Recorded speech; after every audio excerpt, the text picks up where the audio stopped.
with that Lilia, and that could allow for Doinb to play an AD mid laner, which he has a couple of them up his sleeve as well. We all know the Kled, and still also a lot of other options that could be on the board.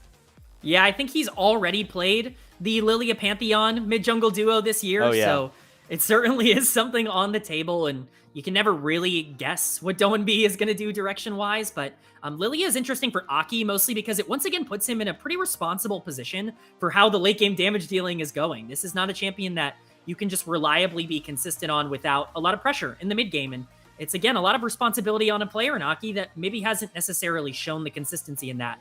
But it will be the Misfortune as the first pick. Again, Gala has been excellent on that this year, and they might just look for some more setup to potentially make the bullet times easier with a potential Skarner or any other facilitative jungler here.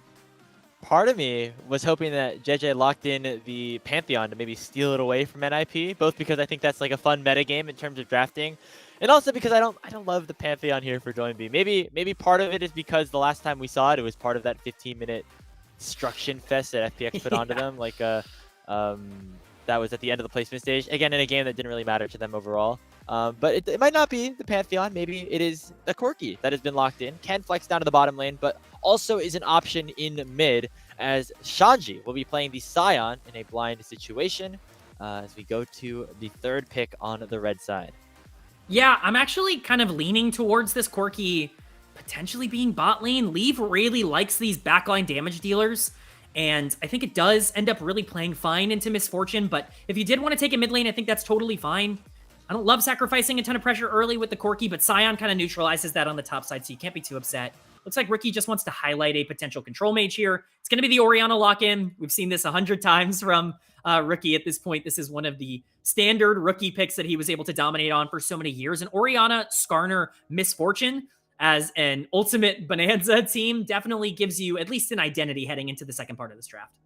Yeah, what's funny to me, seeing what IG has here in the opening, is these are players with so many years of experience, so much expertise, world championships, MSI titles, things like that. But sometimes the press R comp still works, right? Like you having the 10 years, you know that the Wombo combo Bronze Zodiac composition is still a golden one at that. And so if you have Jiejie with the Impale combined with the Shockwave with the bullet time as well, that'll certainly be good. Now we'll see what they decide to fill in the rest of the composition with here in the second phase. Yeah, and I think it gives you a well-rounded damage profile as well. Not only are you indexing into Misfortune, who should be fine early, like basically no matter what they're going into, but the Orianna does give you an out in the late game. Sometimes with the MF comps, we can see teams over-index into trying to set up either the Wombo or play for mid-game pressure. Orianna definitely has the Wombo potential, but I think Ori as a champion just offers more than that, which complements the rest of the draft, presumably a little bit better. We'll have to see what they end up going for, but Ori Skarner, I think, is totally fine as a mid-jungle duo, and as we can see, it's going to be the Jhin and the Kai'Sa as the takeaways for Invictus Gaming, clearly thinking that Corki is going mid lane, and it will be the Yorick and the Alistar taken away from NIP. Again, TheShy certainly not afraid to play Yorick, and we could potentially be seeing a Shy hover here. We'll see. Many games on this champion as well, as we're just pulling out the classics. I mean, this would be a classic too with the Renekton. He's played it a bunch this season as well. TheShy has had some good success on the Croc. It does okay into the Scion. I was honestly going to say the Aatrox is a pick that does very well into the Scion. Very difficult for Scion to move him out of the lane. But the Renekton will do just fine and will serve as both a decent laner as well as somebody who can provide a lot in a 5v5 team fight, which is obviously what IG are going for. They're not going to care too much, again, about what happens in the early game, as long as they stay relatively even and are able to whip out those ultis in the big 5v5s. Yeah, I think this very much feels like a comp TheShy and Rookie would have played in 2019 or 2018 when they won Worlds. So you definitely feel good about that. It's the Rel lock-in for ppgod. We saw him on an Engager, and he was really important on the Leona in game number 1, but the consistency to be able to deal with a lot of the poke coming in just was not great down the stretch of that first game. We'll see if they go for something aggressive on the top side. It will be the Aurora coming in, and that certainly makes things a little bit more interesting here. So it's double APs in the mid jungle. Yeah, it's Aurora mid. So it will be the Corki bot, which is kind of what we anticipated in terms of Leave's playstyle. Just kind of opting into that. I wonder if this is like a shout out to, hey, I thought you were going to pick this by hovering the Pantheon there for Meiko. He's going to lock in the Poppy instead, Yeah. which can do some work against things like the Corki and the Rel in the 2v2 lane, and sets up, again, a very solid team fighting composition for IG. Whereas for NIP, I feel like they can function in the 5v5s as well, and that honestly just might be what we're looking for by the end of this game. Yeah, I agree. Honestly, I kind of like NIP's draft a lot here. I think it actually gives them quite a few options. Not only do I think they should have priority in a lot of these lanes, Sion is generally going to be fine on the top side into Renekton. You're not super worried about that. I like the way bot lane is set up, and Aurora is definitely going to have priority in the early game over the Orianna. Not to mention the fact that you have really good scaling. Like, Corki is obviously going to be a big problem in the late game so long as Leave is in a remotely decent position, and I guess you're kind of relying on Aurora to be able to scale as well as the Orianna, but especially with pressure from that lane, I think it's definitely possible. Rel is pretty consistent engage. I think that there are a lot of options for Ninjas in Pyjamas. Not to say that I dislike the draft of Invictus Gaming. I think I like both teams' drafts better than what I liked in game number 1. IG, it definitely feels like the, hey, let's just pick the team, let's just play for team fights, let's just play the classics, which it might be fine, but perhaps the newer stuff that NIP has to offer with the Aurora in the mid lane with the Rel could be a little bit better as we're getting ready to load onto the Rift. Reminder, NIP down 1-0 in this series. They're gonna have to take this game and take another one if they want to have their first victory against IG in the double round robin here in Group Ascend, as only the top 4 out of these 10 teams that have been duking it out for the last couple of weeks and will continue to for the next couple of months will get themselves an automatic berth into the playoffs. These two teams considered to be right on that precipice of entering that conversation, as this would be a pretty big win statement, if anything, as we're on to the Rift for Game 2.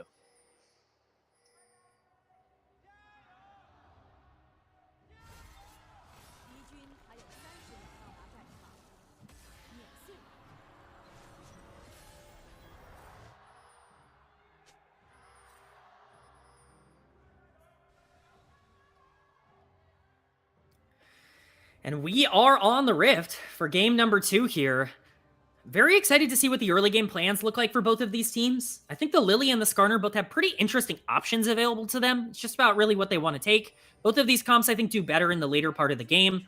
I'm really not expecting too much aggression. I think if there is a team that maybe is going to feel a little bit, maybe not pressured, but a little bit more open to the idea of fighting a lot early, it could potentially be Invictus Gaming here with the Misfortune and the Renekton as potential power spikes. But both of these teams, I think, are in positions to have some relatively generic opening starts. Yeah, both these junglers don't like doing too much pre-6. Jiejie can get out of the map if he wants with the Exalted Impact, but it's not the necessary power spike here for either of these junglers. So full clears, I would expect to be the name of the game as we start things off. Aki on the Raptors first. It looks like he's going to try to clear away all of the smaller camps before taking on the buffs, whereas Jiejie going for the more prototypical bot to top. Yeah, I think early in the game, you're really relying on whether or not you can get some of these champions out on the move. Meiko taking quite a bit of damage early there. The Poppy's not nearly as tanky at level 1 as you would maybe think. That's certainly one of the bigger downsides in terms of Poppy in lane. But again, I think you hit the nail on the head. I would expect full clears here. Pretty standard pathing. I think what I'm looking for in terms of setups for these two teams is which team wants to get priority on Dragon. Because I think more so than last game, where last game I think I definitely would have favored, Void Grub priority and making sure that you're in a good spot. That being said, the game went, 45 plus minutes. And so how can you really say that? But I think this is especially a game where both of these teams could really benefit from almost every single Dragon Soul and from just the general stats that you could get later on. Especially, yeah, because of the fact that we want to get to those team fights later on. Yeah. Like that's because that is such a focus for both team comps. I mean, specifically for IG, but NIP also want to get to the late game as well. Making sure you can stack up those dragons, get yourself a win condition to play around will certainly be important. As nice little cancels here. That's going to be the classic interaction. You can use a steadfast presence to prevent the crash down from coming down for ppgod. And so that's why Poppy has been selected here. Also the ability, later on, your value in the team fight comes down to your ulti. If you could send away somebody like Doinb or Leave, or even a frontline member like Shanji, can make a fight really easy if you're IG. Yeah, I think So we see more aggression coming in onto Meiko here, actually. Oh, he actually flashes away to try to get Lee stunned up into the wall. One more double up, and Gala picks up first blood. ppgod with the crash down is going to try to burn Gala down as Aki, the first jungler here in the fight. The Ep comes down, and it makes it a 1-for-1.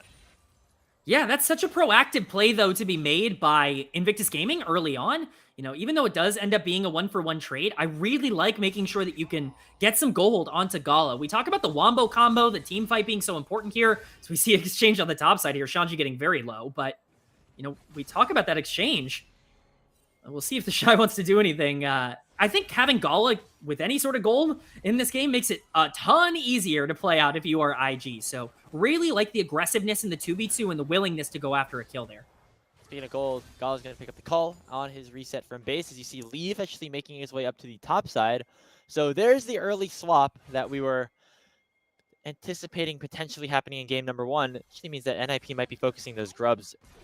Take another look at this play. It seems good if you can cancel and just crowd control lock Meiko, but a really nice heroic charge to stun up Leave. Yeah, it's a gorgeous flash, and Leave basically has no way out of it. From that point, he's doomed to go down. Aki does come down here and eventually pick one up and, you know, trade things out, but this is definitely still a win in my opinion, even if the gold is going over onto this Lilia. Mostly because I think it's much easier to be able to shut down the Lilia in this game than it is to be able to shut down the Wombo combo. Now, depends on what the Lilia wants to do with that gold right about now. We're looking at, you know, the mini-map, trying to get an idea of which direction that these junglers are going to want to go in. We've pretty commonly actually seen some trades, although last game we saw Ninjas in Pyjamas with some great timing to be able to pick up the dragon and get to Void Grubs. Doesn't look like that's going to be happening here in game number 2, but it is still going to show us a lot about the priorities, where these junglers want to put a lot of their resources. Hey, you know, another instance of Aki being the first jungler to make a play, even on the Lilia, who loves to hit level 6 first. And, you know, part of that is because of the fact that Lilia clears a little bit faster, and now Jiejie has a chance to potentially match with a play on the top side. Really nice steadfast presence from Meiko to prevent Leave from valking away, and that should almost assuredly be the kill. TheShy, the one to pick it up. Yeah, they are targeting Leave early on in this game. It is clear that they want to make sure this Corki can't get to that late game power spike. One of the reasons I really liked Ninjas in Pyjamas draft is because I do think Corki can kind of take over the late game here if you put him in a good enough position. But some fantastic plays coming in from Invictus to make sure that that's just not the case. Not only in the bot lane 2v2, Meiko playing really aggressive to get him off of the map there, but now, you know, with Jiejie coming up alongside Meiko to be able to make the play, TheShy picking up a kill and basically getting the Void Grubs here. For free, but as an exchange for the dragon. Yeah, and it looks like TheShy should be fine here, even though Leave comes back to the top lane. All 3 of those grubs should be picked up by Invictus Gaming, but the response will be, you know, that dragon going over to NIP, so maybe a slight consolation prize in the grand scheme of things, but a much better start to the early game for IG. Remember, it was NIP who won early in game 1, then IG came back, then NIP came back, and it kind of went back and forth that way, but this time, in terms of the first 5 to 7 minutes of this game, actually is IG who are currently up because of the really nice play from Meiko again on this Poppy. Yeah, Meiko has looked very comfortable on this champion, not only, of course, this year, but throughout his entire career. This has definitely been one of the more primary options for him, especially as a secondary playmaker if he doesn't want to play a full engaged target. But it's really nice to see him be so active in the early game. We kind of talked a bit about whether or not these teams wanted to be proactive, whether they wanted to try to make plays or whether they just wanted to try to get to their power spikes. Ninjas in Pyjamas have maybe not been as aggressive. I say that, though. Yeah, they are in the mid lane. Between worlds, Lolesports comes out, and that is Aki immediately matching point. We go right back to 2-2 on the kill counter in terms of the plays being made across the map. Scuttlecraft picked up by Jiejie there. Aki's unable to smite it away. Once again, a really nice play there from Aki. Just right place, right time, understanding exactly when the enemy mid laner is going to be pushing forward because their bot lane is in the river. Just a really nice play overall, and Aki's shown a really good understanding of where he needs to be. The question is that going to be able to convert into the mid game? That is still to be determined, but at least for now, he has almost completely equalized the gold deficit just entirely on his own.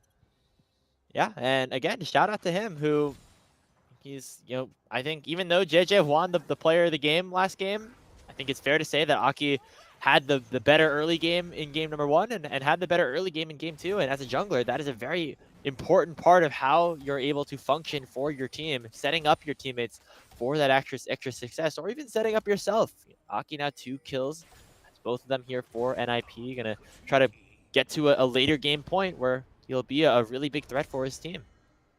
Yeah, I think what I'm really looking at for Aki moving forward is just what is he going to do once Rift Herald comes up, or specifically Rift Herald comes up, because I think Dragon stacking could be a real win condition here for Ninjas in Pyjamas. It might actually cost them quite a bit, though. We know that Void Grubs are a pretty big priority, but you definitely are going to want to contest those. You don't want to give 6 over for free to Invictus Gaming. That being said, a little bit of an exchange now down on the bot side. I'm curious to see if these 80 carries end up moving. I would imagine within the next minute or so, we're going to be seeing them somewhere on the map.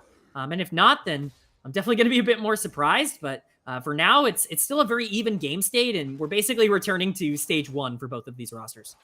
Yeah, if you're NIP, giving up 6 grubs, not the best case scenario for yourselves, although, you know, with Leave and ppgod so far behind, it might mean that they're a little bit disadvantaged in that 5v5. We'll say Leave has been able to farm up rather nicely, and it actually has an even count with Gala at this point in the game, but he has been targeted quite a bit. He's down in XP.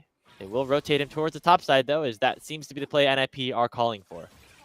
Yeah, I wouldn't go any other way here. I think you kind of have to contest these Void Grubs. You can't give over 6 for free to a team like Invictus that does have a lot of priority and pressure. Like, you lose one fight, towers are gone, it becomes a lot more difficult. The game kind of snowballs out of control from there. So I like the ability and the idea to be able to contest. Doinb is going to be on the bot side here, but he does have the teleport available.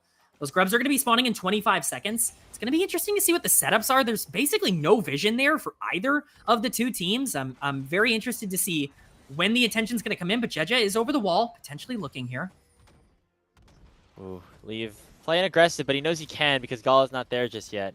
Grubs about to spawn, and so Aki just cleared the entirety of his bot side, actually, and so it did hit level 8. Very, very strong on this Lilia. Sends out a little bit of poke onto Gala. Not going to be any follow-up, though, just yet. In the mid lane we go. We're waiting for that prio to be generated by somebody. Looks like NIP get that wave crashed in first, and now they'll have first move into the pit. Yeah, I think making sure that you have first move here is so crucial, and I think Aki in particular, having area control for that Lilia makes these fights so much easier, really lets you control it, but we're going to be seeing the fight take place here as we zoom out to widescreen. At least securing one would be great if you are Aki, and he's able to do that. He actually gets both of them here, and with Jiejie jumping over the wall, they will even up that count. Make sure that you get another stack of that feat of strength as well. One more dragon should be able to secure them that buff. And yeah, so, that's really a nicely pretty done. big Really nice lead. rotation. That's a great get for Ninjas in Pyjamas, because that dragon is, like, you don't have to sacrifice anything. You basically just got those 3 Void Grubs for free. You didn't even have to take a fight to do it. Invictus clearly not wanting to risk the game at that spot, understanding that Aki is in a great position right now, but definitely very interesting. We actually see there the smite fight was just won by Aki. And, did Jiejie just smite the wrong grub? Maker.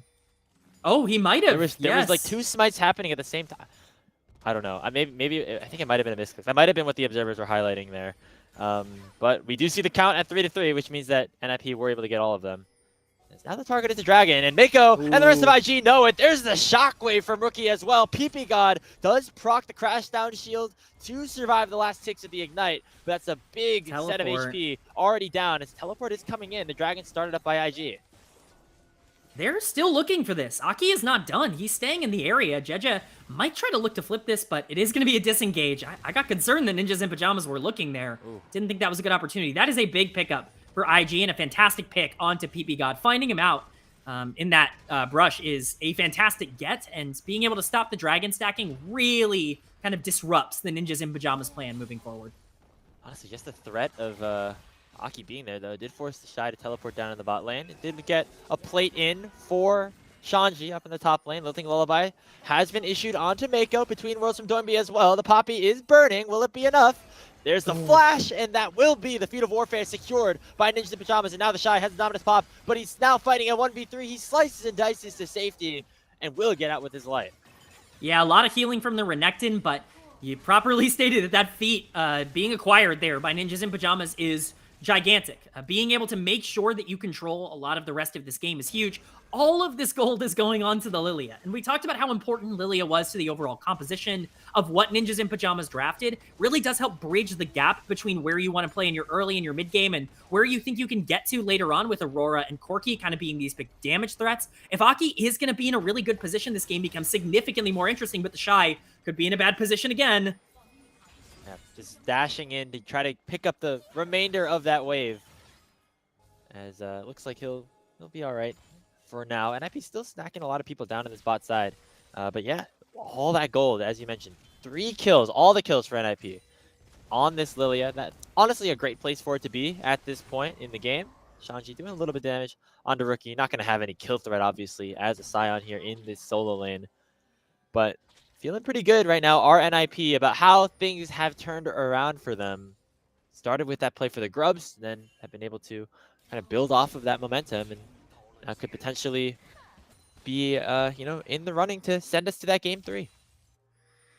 Yeah, I think this is a really good setup for Ninjas in Pyjamas, but this is pretty solid for Invictus as well. As much as we can sit here and be a little bit worried about this Lilia, Aki has been known to be a little bit up and down in terms of team fights, and if you're able to take down this Lilia, there's not a ton else going on here for Ninjas in Pyjamas. A lot of their resources and a lot of their gold is invested into this one area, and so, being able to pull off a surprise pick, being able to pick up a shutdown onto that Lilia, or just being able to target focus her in some of these fights could be an out for Invictus Gaming. Remember, it just takes one wombo. If you hit one shockwave or, one tick of the bullet time, one Skarner ultimate onto this Lilia, it could be kind of dangerous for Ninjas in Pyjamas. So, the game is certainly far from over, but now that we head into the mid game, we're about 1 minute away from that Rift Herald. Kind of mentioned how that was going to be important, but could be seeing a potential collapse. ppgod is in the area, though. Yeah, Doinb almost able to take down the entirety of that tier 1 turret. It looks like no fight will be happening just yet unless ppgod goes too far forward. The target will be the tier 1 as Aki will help Doinb clear out that wave. IG want to prevent that from happening though. They're going to tank the aggro on the cannon, make sure it does not get in range, and so they will salvage their structure, at least for the next little bit. And I like the point that you brought up there, Kman, with Jiejie on the Skarner. He might be down 1,000 gold, but 1 impale onto multiple members, and he instantly matches the impact that Aki can have in a 5v5.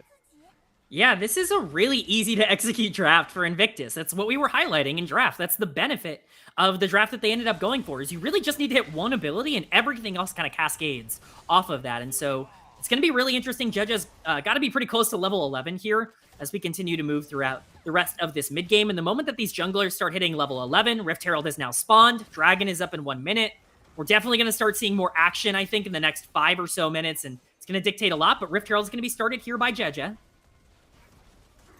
They're going to have first move as Gala and Meiko are here first.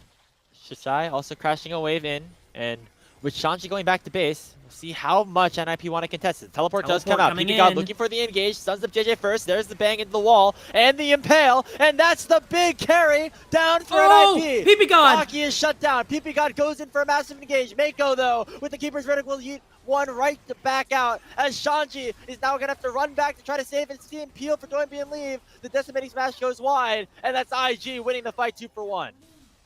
What did we say? What were we just talking about? All it takes is one ability, one lockdown on that Lilia, and the entire game flips. If Aki can't run around and create havoc on that champion, there's no way for Ninjas in Pyjamas to consistently win this. Look at the engage here. It's brilliant, and ppgod tries to pull something back, but Jiejie is able to land onto Aki. It's perfectly comboed into the bullet time. All of that damage comes down. Lilia is shut down immediately. It's a great pullback here from ppgod to try and set up for Leave, but there's just not enough time. The rockets aren't landing fast enough, and Leave being taken out of the game early on really kind of pays dividends for Invictus Gaming in that fight. Yeah, much higher impact for Gala and IG over Leave in that engage, as you say. And so the Dragon has been spawned once more. Both teams have one apiece, but I think NIP this time would rather focus their resources elsewhere. Shanji hitting on that top side tier 1 turret. Leave should be able to get the tier 1 down bottom as well. And so with that Dragon secured, it'll come at the cost of at least 1 turret, if not the second one going down shortly. Now, I hate to bring it up, but pretty similar situation to game number 1. Ninjas in Pyjamas do a good job establishing a lead early with some aggressive plays, and then one errant fight ends up going against them. Invictus end up pulling back some resources and start stacking dragons themselves. Not saying that there is a full coincidence, but we certainly have seen this script a little bit before. It's going to be interesting. These two comps are very different. I imagine the late game plays out very different, but the gold lead is really not gigantic between these two teams. 300 gold diff right now between these two teams, 300 to 400. So definitely anybody's game to still play. As much as I love Invictus's spot after they ended up winning that fight, and as much as I am praising the fact that really it does just take one ability to set them up, they still have to land that one ability. And if you let Aki and Leave and Doinb kind of run this game, there's still a lot of things that are wide open for Ninjas in Pyjamas moving forward. And I think that's going to really showcase itself when Otacon spawns in 1 minute. Yeah, IG have the standard front to back, just stick all your carries there, but I can be disrupted specifically by the Lilia and the Aurora, which I think I'm going to have my eyes on once we get into these 5v5s, as being potential disruptors in the NIP composition. They can jump around, be really chaotic, be quick, and prevent some of those big crucial ultimates from hitting onto multiple targets. And it kind of means, though, that the onus is on NIP to have good positioning to make sure that Wombo combo doesn't connect. Yeah, you definitely don't want to get caught out. If you are, if you make one tiny mistake in a game like this, that could be the end of things. And I think that is the concern for Ninjas in Pyjamas. As well as a lot of these players have played in as mechanically talented as they are, there are certainly some concerns in terms of second-to-second consistency for them. We know Leave has kind of gained a reputation of making one play per game where he's just a little bit too far forward. Somebody like Aki has not necessarily been the most proficient team fighter, although he's been very good in this series. Like, there are some concerns, but if NIP can play up to their own standard, like, the execution difference is really going to matter for them, and I think they have the tools needed to be able to push forward. I just think it's going to be a little bit more difficult for them, but going to be interesting to see where they put their resources for now. We can see that the Lilia is topside, Otacon, of course, bot side here, so it doesn't seem to be immediate priority, very similar to Game 1 in that regard, but will be 2.5 minutes on the Ocean Dragon, and that has become even more important as it starts to stack up for Invictus. Yeah, you see IG with a slight favorability down on the bottom in terms of how this game is going, how they could scale up, as now Meiko getting hit up by the Lilting Lullaby. Does have the ultimate and the flash still available, so being very patient in terms of saving those spells for a potential objective fight, which isn't going to happen for a couple of minutes, but with all the pressure that Meiko was able to soak up, it allows for that Rift Herald to crash into the mid tower and take it to about half HP.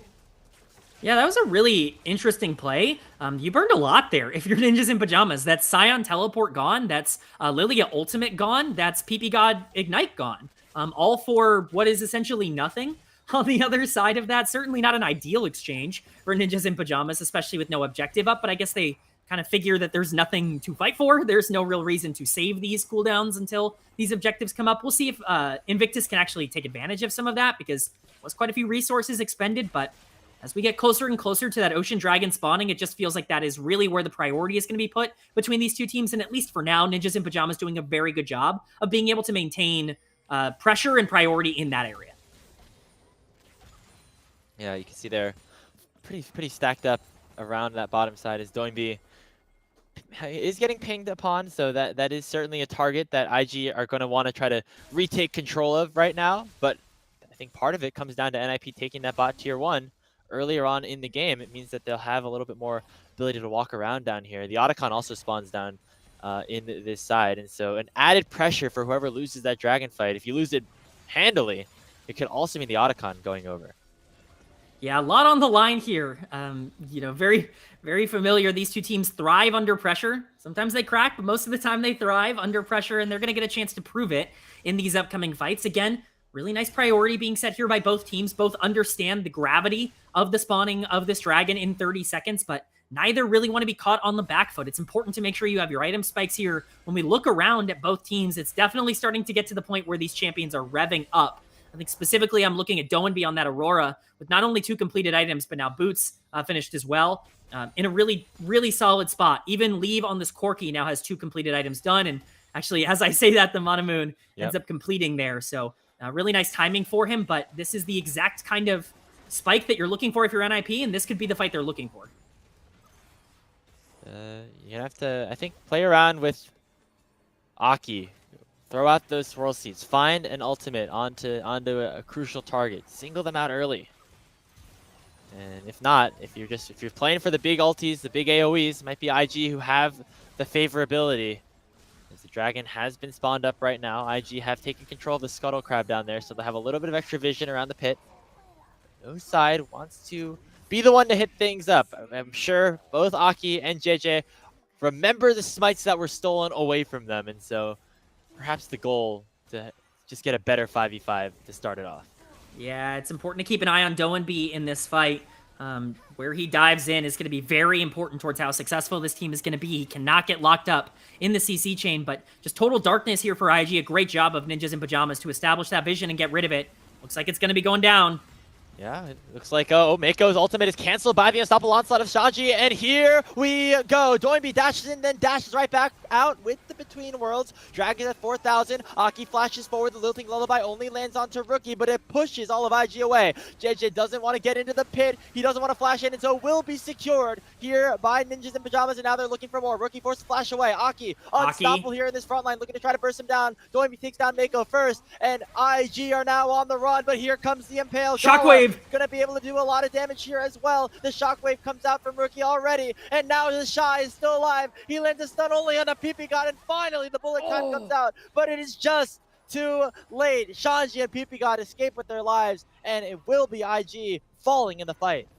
That was a very, very close fight. So much happening there. I think that there were so many plays that were made correctly that unfortunately it's going to be the negative ones that really stand out in people's minds. Just some over-aggression coming in from Doinb. And then obviously that ends up working out a little bit in their favor because TheShy is not able to really survive there. Gala holding on to his ultimate for just a little bit too long in that fight. But as we can see the way this starts, Meiko gonna, of course, have that ultimate interrupted, but you know, this entire engage just feels very simple for Ninjas in Pyjamas. It feels like Doinb doesn't want to go too deep. TheShy on the backline can't really do much, and Jiejie's already so low. Meiko has to flash over the wall. At this point, it should feel very clinical for Shanji to be able to rush in, but this team is a little bit apprehensive once they take the dragon. Aki does play a little bit more aggressive once Meiko goes back in and starts to get low, but it's important to watch Rookie on the back end of this fight. While he is taking quite a bit of damage from Aki here, he lands a pretty crucial shockwave that, if Gala had been looking, I think could have been a big game changer there with a potential bullet time ultimate. But, and we Gala's immediately dead. come back to Gala falling. Yeah, Shanji with the ulti just takes him down underneath the turret. Now a numbers advantage for NIP, although Leave is low. TheShy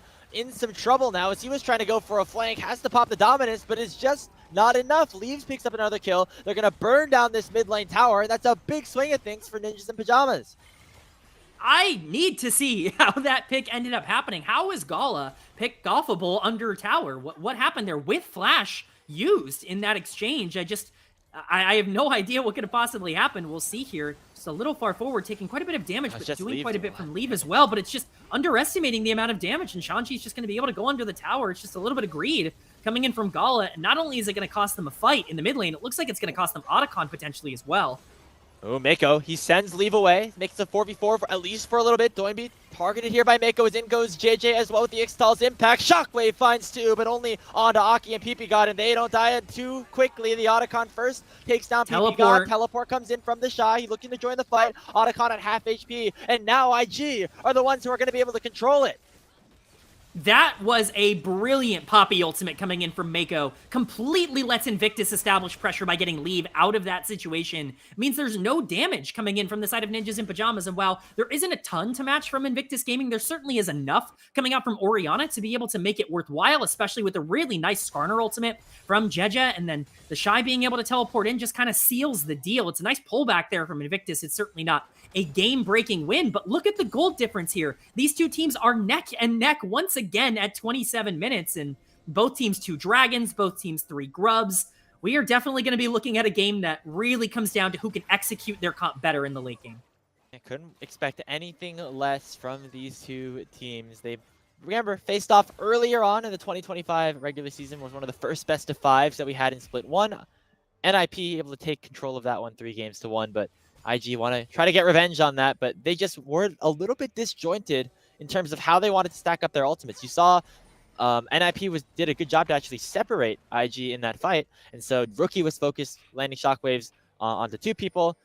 Jiejie threw out his impale onto 2 other people. Gala didn't throw his ultimate onto anybody, but just the fact that it wasn't a focused effort for IG around that last dragon fight was what allowed for NIP to take advantage. Yeah, it's all going to be about coordination. I think both of these comps really require a decent amount of setup. Certainly less for Invictus moving forward because it does just, take a wombo combo. But you want to make sure you have position over these objectives. Of course, Baron up now. Dragon will be spawning in 43 seconds. This will only be 3rd Drake for both teams. And so It's not the most pressing objective, but we'll see if there's a potential death bush inbound or if either of these teams want to try and force or rush a Baron. Neither of them have the fastest Baron take of all time, but Jiejie potentially looking here. We could be seeing a fight. Meiko throws out the ultimate. Who is he going to try to target? It looks like nobody, as that cooldown will reset shortly. Remember, False Life still available for IG for the next 35 seconds. That'll be a 15-second overlap with the spawning of this Ocean Dragon. So if they can take it down quick or force a fight very quickly beforehand, they'll have that buff. But that means also that NIP can just wait out the revives from becoming available. So maybe IG want to go for a play a little bit earlier than that. No, it looks like instead focus will be towards the Dragon. It looks like NIP don't want to mess with it. Instead, posturing towards the top side, and they could actually be the ones to start off the Baron. They burn it down very quickly with the carries involved. Yeah, this is scary here. If you are Invictus Gaming, you leave the Misfortune on the Dragon to be able to take it, but you lost your Otacon buff. This is no longer an advantage for Invictus Gaming. You have no AD carry here. You're going to try to get NIP off of this, and you will successfully be able to do so, but make sure you don't overstep. And overall, it is still just Dragon for nothing. You know, at the end of the day, it's what we expected the trade to be, but potentially see another dive here from Jiejie. Nothing to see, though. Yeah, looks like Meiko with the ulti of Shanji sending him right back away means that IG are able to take down that mid-tier 1. So that's the soft power of the Otacon, making sure that NIP doesn't want to fight you, and also then allowing you to take control of the mid lane in that exchange. And that Baron did a lot of damage to leave, and I think probably disincentivized NIP for wanting to go for more. So that soul point now locked up for IG. Baron still is available on the map, and that'll now be where these teams want to focus. Taking a look at where the items are currently situated. Right now, the bot laners, both very, very strong. Gala with 3 full items. Leave almost towards his 4th, the BF sword in inventory, as Rookie finally finishes up his Leandries to get another crucial spike. Yeah, I mean, we're really starting to get to the part of the game where these guys are going to be doing a lot of damage, and one mistake can really cost you a lot. Shockwave at this point will already be doing a quarter of almost everybody's health bar, and that's not even on top of the fact that Rookie can combo it with the rest of his abilities, and obviously you got Gala to worry about, you got Jiejie to worry about in terms of follow-up, and so it's definitely much more costly to make a mistake now, especially with the game so even. It's going to be really important to see if we see any aggression at all out of Invictus Gaming. I think there is incentive for them to play a little bit slower. ppgod could be a little too far forward. He looks like he's going to be just fine here. Walk himself out of there. That's a little too close for my liking, man. ppgod's got it caught up a couple times. I feel like down in the picture, down in his camera, he was like, he had a little sigh of relief. He's like, oh my god, I definitely should not have been standing there. Nobody else on his team in the area, but it's all good. He ends up getting out all right, and I feel like things are going to slow down for a little bit. Neither side wanting to break things open at this point when Baron potentially could be on the table, and that could be a really big shift in terms of where we are at in this game. Reminder, NIP down in this series. It seems like right now they've been playing pretty well all throughout. Just haven't been able to find that game-breaking play just yet. Yeah, you know, as much as we talk about IG being in a good spot, and I agree, I think especially with, you know, them not having quite the clock that Ninjas in Pyjamas have with the Dragon stacking happening on the other side. It is worth noting that they are still down 1k gold. Like, they are not, you know, and Ninjas in Pyjamas are still only down 1k gold. It's still an okay spot, but a potential fight setup here. Aki gonna look to try to get himself in. Yeah, there's really not much to fight over, though, so I can't imagine either side being super willing to go for anything unless they're just feeling antsy. Well, in IG in particular, they really have no reason to try and engage here, but they're going to look for it anyways. Hey, why not? Here goes Jiejie. We're going to fight for the blue buff now. Aki pops the Zhonya's early. He should be targeted. He uses the flash. Lilting Lullaby only lands onto 1, and he burns before the sleep. He can't even connect. In comes Shanji, though, with the unstoppable onslaught. Will it be enough? There's the bullet time coming up for Gala. Not going to lock down a target just yet. Leave. Still untouched. He's got himself a double kill. Rookie going to try to lock down ppgod. That will be the trade. Overall, 2 for 2, with Leave hoping and carrying NIP through that team fight. Yeah, you know, pointless fights are always the best fights, but a 2 for 2 at the end of the day. TheShy and Meiko falling for Aki and ppgod. I would definitely still consider that a benefit for IG, and now on the top side here, I think a Baron take would be incredibly risky here, but Leave finally getting online in some of these fights. This went from a Corki that was 0-2 for the entirety of the early game to a 5-2 and 3 Corki that's now at 3 completed items. The dichotomy of that team fight has changed a little bit, but let's see how we actually set this up, because once again, this is not a fight that we really have to go for. Jiejie going in, going to be looking to try and smite that blue buff away. At this point, Aki is so far behind, he's just trying to buy as much time as he possibly can. He's always going to be the first to fall, but he does actually buy a lot here. Gala has to burn the cleanse very early on. This looks like it's going to be a really great bullet time, but it just doesn't do enough to the actual priority target of Leave that they really need to take down, who's untouched for a lot of this fight. Riki is able to pull one back for ppgod, but this very easily could have been a 2-for-1 or a 3-for-1 in favor of Ninjas in Pyjamas if it had gone a little bit differently. Yeah, really nicely played by Leave. He flashes over the shockwave from Rookie that was thrown out, and that is a crucial cooldown that could be at, that's not going to be at NIP's disposal, apologies, for this soul fight that is going to be up in about 30 seconds. Meanwhile, Rookie and Gala both have their flashes. That could be crucial in another engage. It could be soul for IG if the fight goes well for them here. So maybe some of those sins are going to come back to bite them for NIP, Doinb and Leave, and Aki. All without those summoner spells as we're getting closer and closer to that objective being started up. TheShy getting some priority down on the bottom side. Knockup only lands on Meiko, but it is chunking him down to about 60%. Nobody wants to pull the trigger fully at this point. The Dragon now up and available and could be for the taking if it's IG. Yeah, it's so risky to try and find an opportunity to get in here, but we're going to see if it's made. ppgod. Immediate engage. TheShy just goes a little bit too far forward. TheShy is down. It's going to be matched here by the Impale only onto ppgod. They will be able to take the rel down most likely, but there's not enough damage on him just yet. He's living for so long and actually chunks Gala out a little bit in the meantime. Leave throwing out those rockets, and now is it a 4v4 support for top laner in favor of NIP in terms of the numbers and in terms of the strength currently on the board. So onto the Dragon they go. It's at 4,000 It's burning HP. down. Jiejie has no way to get into the pit, and it's going to be secured here by NIP. And now they're looking for the fight. Leave dashes in on the Rookie, force him to use the shockwave defensively, and the sleep will land on the 2. That's Gala going down. That's 4 kills for Ninjas in Pyjamas as Leave picks himself up a double kill into Baron Nashor they go. Leave and Aki, they have gotten online for the second game in a row and are once again able to establish a ton of pressure, a fight that looked like it could be a little bit dicey. They're able to pick up TheShy early on with a nice engage from ppgod, only having to trade his life from that point onwards. It's very easy to burn down that Dragon. That's Ocean Soul for the fight beyond that.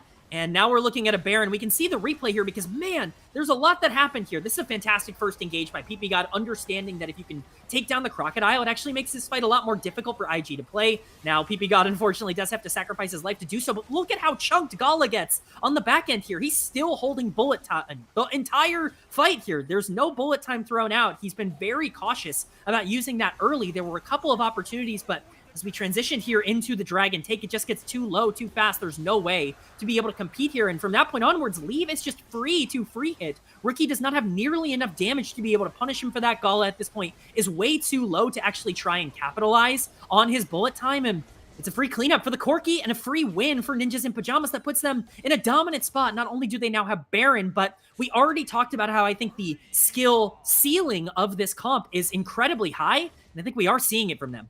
And another instance of IG being separated and not being able to use all their ultimates in succession in order. And you have to give credit to NIP for causing that disruption, and ppgod specifically for starting the play initially onto TheShy, and that caused all the chaos that made IG end up in a pretty bad position. So that's the Baron now in the hands of NIP. They're up about 2,000 gold at this point. Going to want to try to burst that one open a little bit more. The tier 2 should go down. As Doinb dashes up. IG, they just need to find that moment, but they haven't had it just yet. Yeah, this is a tough play to play for IG. You're hoping and praying that somebody oversteps, because really, again, they still have the Wombo combo. As much as they are down in resources, they're only down 3k gold, and these are pretty easy, squishy targets to blow up if you can land a Skarner ultimate. You can't make a mistake if you're Ninjas in Pyjamas, but if you're IG and they're playing safe, it's really difficult to punish from this position. More towers being taken. IG bleeding out their base. And now NIP going to continue to stack up their advantages. Leave 8-2-3 now on this Corki. He's gotten to such a strong point after being targeted so hard in the early portions of this game. What are we looking we're at getting... here? Oh, what? Bro Okay, thought he had Hex Flash. He thought he still had Hex is, Flash. That's all it was. No, it was a tactical play to get Hex Flash, actually. I've heard people say that, yeah. Yeah, for the future, yeah.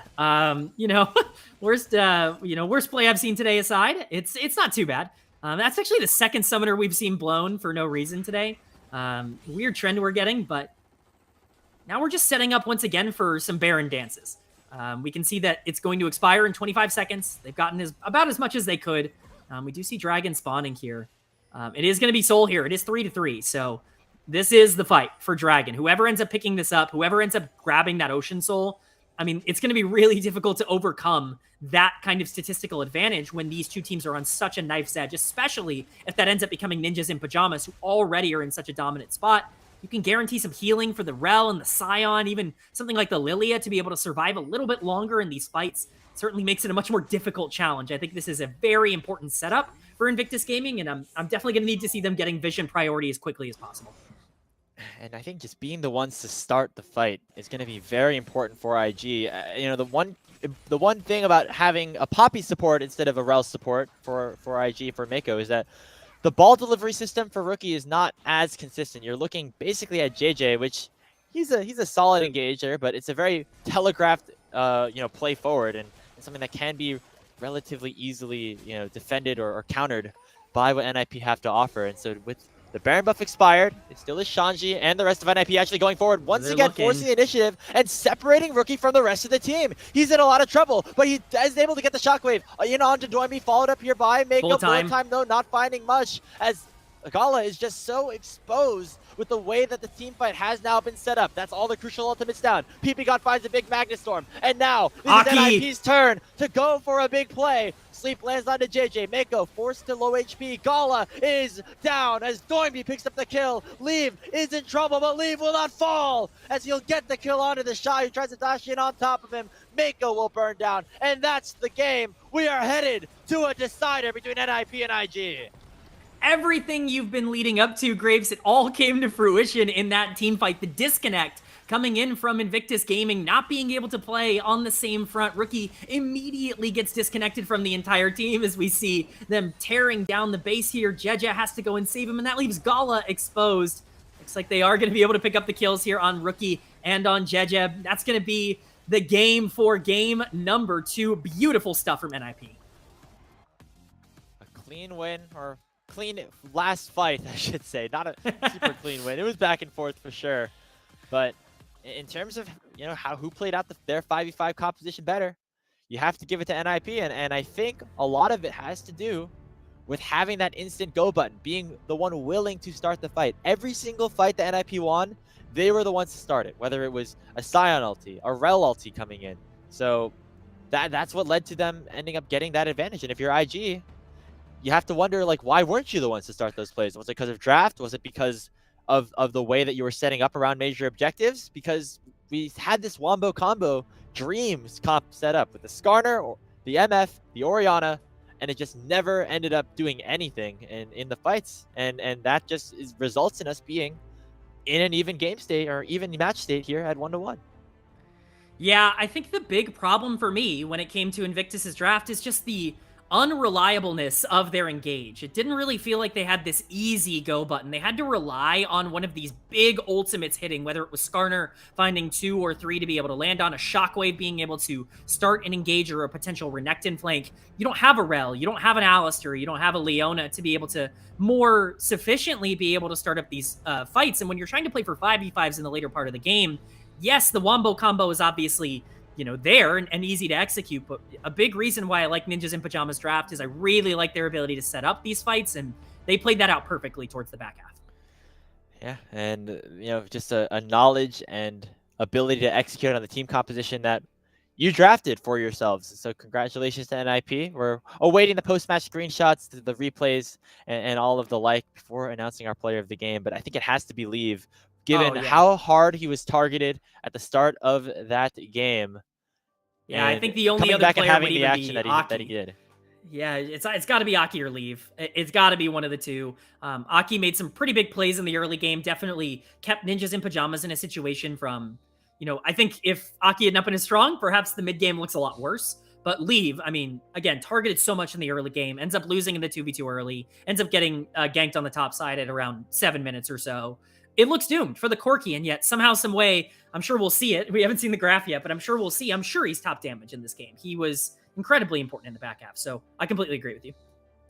Yeah, and for IG, just having to figure out what to do after they it seemed like they had the momentum for a lot of game number 1, even though NIP were winning a couple of fights back and forth. This time around, it really felt like they were never able to get their composition fully online, and that's what led to them losing this game. In terms of what they can do better, I'm not really sure. I just feel like that composition, the way it was executed, was never going to result in a victory. Yeah, I think unfortunately for them, they drafted a scaling Wombo combo comp into a team that I think has really nice scaling and maybe doesn't have the same kind of Wombo, but definitely still has too many options in the late game. I think for me, if you're going to invest so much into an ultimate-oriented comp, maybe not the Poppy and the Renekton to close out the draft. I think it's fine to draft Skarner, Orianna, Misfortune to kick things off, but I think they really lacked the completeness in terms of their draft, and I think it came back to bite them. Now, there were some misplays that I think led to that position in the first place. I think generally some over-aggressiveness. We talked about it. Invictus really needed to be a little bit safer, trying to fight for that soul that came up, and they weren't quite able to do that. But as we can see, Leave very much topping the damage charts, 47,000 on the Corki, even after that early game. That's to be expected. The way he was able to 1v9 a lot of those fights. I think my player of the game has to go over to him because of that. Rookie doing a little bit, Gala doing a little bit, but not nearly as much as what Leave had to offer. Is again, we saw in the goal graph down there, it was such a close game for so much of it, but never really fluctuating in terms of a lead beyond more than 1,000. But that's all. It just took one fight that NIP were able to win. Yeah, these two teams are so neck and neck in terms of their play style and in terms of their skill and expertise that it really just comes down to the micro things. And in this case, it came down to the ease of execution for ppgod on the side of Ninjas in Pyjamas, who created a ton for them in the later part of this game, started basically every single fight, and then just hoping and praying that you had enough damage to be able to make it work in the end. Unfortunately, Gala, not the best game he's ever played on the Misfortune. A couple of times where it just felt like he wasn't really able to involve himself in a lot of these fights or missed decent bullet time timers. And when you see that AD carry gap a little bit in this game, it does make it a bit more difficult. He'll not even picked up there on the Shanji on the Scion, but yeah, it definitely felt like there were opportunities for him to use that ultimate. I mean, right under the mid turret when Jiejie had two of them locked up with the Impale, just not going for that. And honestly, a really nice game from ppgod as well. I think you shouted out the 5-man engage he had earlier on in the game here, and then also being the one to just have that go button and to immediately start off a fight and make sure that IG were uncomfortable in terms of how an engage began. Yeah, I think it's reasonable to say that the Corki and the Rel were the difference makers this game. Like the ability to engage on Rel is more consistent than any other champion in the game, and Corki has more consistent late game damage than anyone else in the game. And I think at the end of the day, that's kind of what really got Ninjas in Pyjamas over the hump. Of course, credit to Aki for getting them there. I think Shanji had a quietly very good game on the Scion. I thought he did a lot of really impactful plays. Doinb wasn't quite the showstopper onto the Aurora, but definitely played his role well, did a ton of damage in those fights. But when you're relying on Orianna to be your #1 damage dealer in some of these fights, it can sometimes just get a little bit tricky when she has to match damage against a Corki and there's already so much setup on the other side. Yeah, just not enough consistent DPS, especially when those key team fight ultimates don't all connect onto the important people. This is the last team fight. As again, it was this time it was Shanji to force Rookie out of the fight, and this was kind of close. We got a nice shockwave that IG were able to follow up on, but now all the damage is gone, and this means that Leave can absolutely tear through everybody on Invictus Gaming. Yeah, this is a perfect encapsulation of I think what went wrong for Invictus across this game, where Gala is left on his own after Rookie gets caught out on the top side and Jiejie has to go and save him. The bullet time doesn't really end up mattering. The shockwave is basically used defensively to save his own life. There's really not a lot of proactivity happening from Invictus Gaming, and once again, I think it just goes down to the ability to control a lot of the mid-game states. I think, unfortunately for IG, they just weren't able to really utilize the Renekton and the Poppy to push forward a lot of the time. They were kind of relying on Ninjas in Pyjamas to push themselves a little bit too far forward, and the one time that IG did make that aggressive decision to go in, it was too early. They did it with no objective up, and they ended up giving over a lot of resources that they didn't need to. They just need to clean up on some of those decision mistake errors, and you're going to have a much better game. But that's for game number 3. That's for our big one between these two chaotic teams. One quick look at the player of the game. See who it ended up being. My guess is still being Leave on the Corki here, but one more look. There it is. All right. Congratulations to Leaf. That was pretty much to be expected, as we've got a game 3 ready for you guys. This series has gone the distance between IG and NIP. When we come back, we'll have that draft, but don't go anywhere. We'll be here